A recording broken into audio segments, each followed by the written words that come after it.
ఇన్వర్టర్లో electrical short circuit కారణంగానే Gulzar house ప్రమాదం జరిగిందని ఫైర్ అధికారులు నిర్ధారణకు వచ్చారు.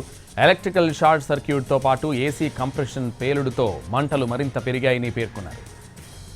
5:15 మొదటిసారిగా పొగలొచ్చినట్లు అధికారులు గుర్తించారు. గంట తర్వాత ఇద్దరు మహిళలు రోడ్డు మీదకి వచ్చి అరవడంతో 6:16 ఫైర్ సిబ్బందికి సమాచారం వచ్చింది. గంట పాటు కుటుంబ సభ్యులు పొగల మధ్యలోనే ఉండిపోయారు. మంటలను తామే ఆర్పేందుకు ప్రయత్నం చేసినా ఫలితం లేకుండా పోయిందన్నారు. అగ్ని ప్రమాదం జరిగిన టైంలో ఇంట్లో రెగ్యులర్ కరెంట్ను ఆఫ్ ఉన్నట్లు ఫైర్ అధికారులు గుర్తించారు.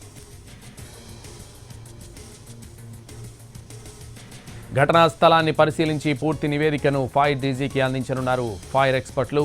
ప్రమాదం జరిగాక పొగ ఎక్కువ అవడంతో బయటికి రాకుండా రూమ్లోనే ఉండి తలుపులు వేసుకుంది కుటుంబం.